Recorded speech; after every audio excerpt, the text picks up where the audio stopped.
السلام علیکم ورحمت الله وبرکاته. په دې ویډیو کې به تاسو ته دروخم چې موږ څنګه کولی شو چې په خپل فیسبوک کې پروفایل پیج جوړ کړو. نو ملګرو راځئ چې په ویډیو باندې پیل وکړو. نو د دې لپاره به تاسو خپل فیسبوک اپلیکیشن را خلاص کړئ او دلته به تاسو په دریو کې په خپل انځور باندې کلیک وکړئ او ملګرو دلته به تاسو پیج را خلاص کړئ. زیاتره ملګرو ته د پیج نښان دلته ورکوي او تاسو خو ما دلته راکړی دی، تاسو به د پیج نښان پیدا کړئ، په همدې به تاسو کلیک وکړئ او دلته ملګرو تاسو په پلس نښان په کریټ باندې کلیک وکړئ او ښکته تاسو ته شنه بټن ښکاري ګیټ سټارټډ، په همدې به تاسو کلیک وکړئ او دلته ملګرو تاسو د پیج نوم ورکړئ. کله چې دلته تاسو د خپل پیج نوم ورکړئ نو له هغې څخه وروسته به تاسو په شنه بټن نیکسټ باندې کلیک وکړئ. نو ملګرو دلته به تاسو ته دا ډول صفحه راخلاص شي. نو دلته به تاسو د خپل پیج لپاره کټګوري انتخاب کړئ چې دا پیج د څه لپاره دی. نو زه به دلته ټیکنیکل ولیکم، دا د ټیکنیکل ما ولیکل. نو موږ ته به دلته بېلابېل کټګوریانې راشي.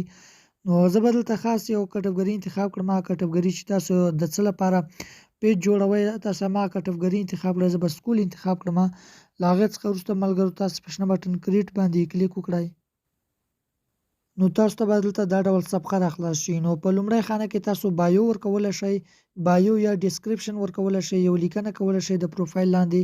او په دوهمه خانه کې دلته تاسو د ویب سایټ که لرئ د ویب سایټ لینک ور اچولی شئ. په دې ځای کې تاسو د خپل فیسبوک آی ډي لینک هم ور اچولی شئ، د یوټیوب چینل لینک هم ور اچولی شئ او بېلابېل لینکونه تاسو ور اچولی شئ په دې ویب سایټ کې.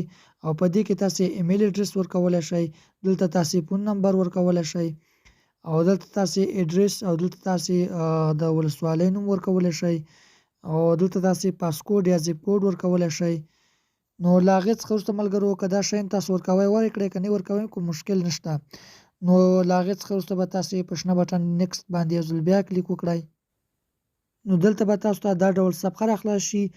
نو کله چې تاسو په شنه بټن ایډیټ ایکشن بټن باندې کلیک وکړئ نو دلته تاسو د خپل پیج لپاره بټن جوړولی شئ، که مسنجر جوړوئ، که واتساپ جوړوئ، که فون نمبر جوړوئ، که ایمیل جوړوئ، دلته به تاسو هغه جوړ کړئ او دلته که په دې ځای باندې کلیک کړو نو د پروفایل انځور په دې ځای کې تاسو ورکړئ او په دې ځای کې به تاسو د کور فوټو ورکړئ او کله چې مو دا تنظیمات ورکړل نو له هغې څخه وروسته به تاسو په شنه بټن نیکسټ باندې کلیک وکړئ او دلته تاسو نه د فون نمبر غواړي.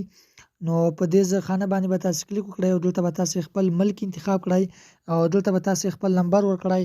خو دا تاسو سکیپ کولی هم شئ. نو زه به دا سکیپ کړم، په شنه بټن سکیپ باندې به کلیک وکړم او دا به زه سکیپ کړم. له هغې څخه وروسته به یو ځل بیا په شنه بټن نیکسټ باندې کلیک وکړم او یو ځل به بیا په ډون باندې کلیک وکړم. نو دا د موږ ته پیج جوړ شو. بالکل لږ شېبه انتظار به ورته وکړو، موږ ته به دا پیج په خپل فیسبوک کې راخلاص شي.